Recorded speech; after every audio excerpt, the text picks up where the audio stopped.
Hello friends, Kisan is here again and welcome you in this video tutorial.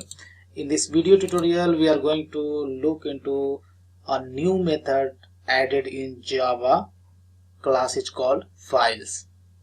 So if you go to the files.class and here you press Control O, and if you try to search by typing find, so this is the method I'm talking about.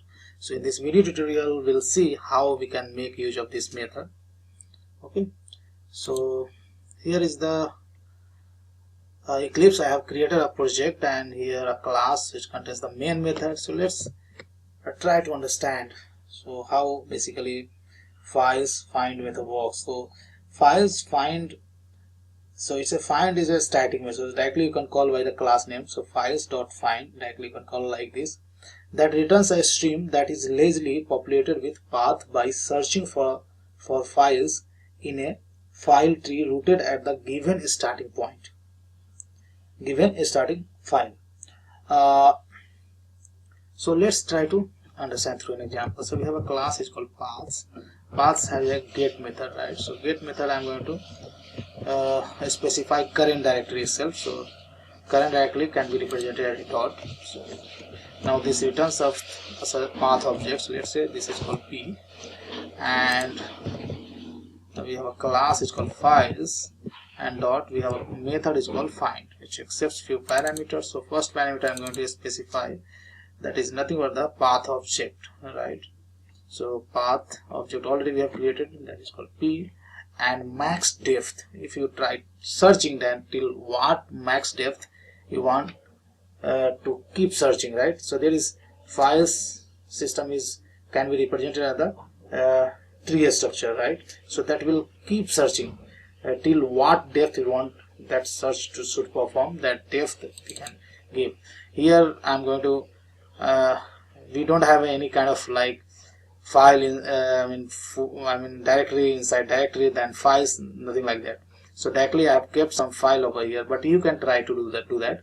You can create inside the project, you can create some directory, inside that you can create a file, something like this. But directly I'm going to search in this project directory itself. So here I'm going to specify max depth 2. Now second thing is the matcher. Fourth parameter is optional. So where are, right, saying that file widget option. So this is I'm going to remove. And third argument is a by predicate, right? So by predicate I'm going to specify. So by predicate is a functional interface, right, which is having a method is called test, which accepts two parameter, right, two input parameter, and that returns boolean. So of course this behavior, this method we can define as a lambda expression, right? And this fourth parameter is not mandatory, so let's remove it. And for third parameter we can define a lambda expression, right? So let's say path and comma, I would say basic file attributes, sorry, and of course we can define a lambda expression because this parameter is nothing but the functional interface, right? So I would say string dot, we have a method is called value of, and here I'm going to pass a path variable, and I'll search ends with txt. Okay, ends with txt, and this is going to return us a stream itself, right? So let's say matches, something like this. So this throws some exception, right? IO exception. So again we can make use of the try catch, which what we had done in earlier project. So let's write a try catch, and we can make use try with resources, which is the one of the enhancement in Java 7. Now e dot print stack trace you can give. Okay, now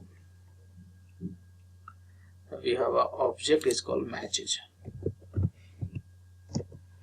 matches, and matches you can ask get, sorry,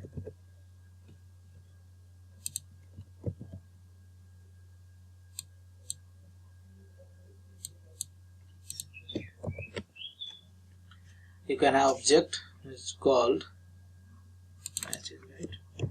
And matches you can call method is called get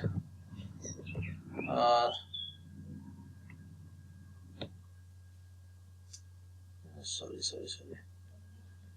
So matches you can call map method, right?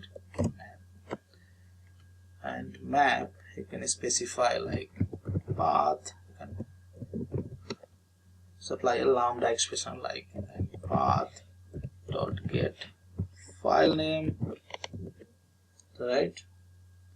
And directly you can call this API map returns you a stream of object that directly you can apply for each loop on it, and for each accepts a consumer, right? So consumer, if you look into the consumer, it's a functional interface, right, which is having a method is called accept, which accepts one input parameter but return nothing. So of course we can define a lambda expression for this behavior, and lambda expression for this behavior we can represent as a method reference, and which is the one of the most important enhancement in Java 8 as well. So here print ln you can define like this, right?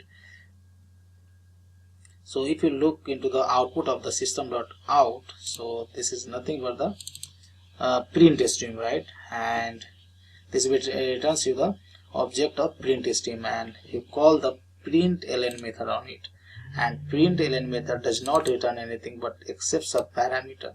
So if you look into the, if you compare this method with the consumer method also takes some parameter, right? That does not return any value, right? So that these two methods is very similar. That's why we can represent consumer this behavior in the form of method reference like this. Now if I run it, then see data.txt and test.txt we are getting over here. So if you look into my project directory, I have a file, one more file is called .sql, but that is getting filtered because we have applied filter over here. We are looking for the file which end with the .txt. So if you have a huge amount of file, and if you want to try to fetch the all files with particular extension, then you can do this. And of course this will work for the, that this API basically starts searching for files in file tree rooted at the given starting file. So that you can try yourself. So I hope you enjoyed learning this video. Thanks for watching this video, and see you in next video tutorial.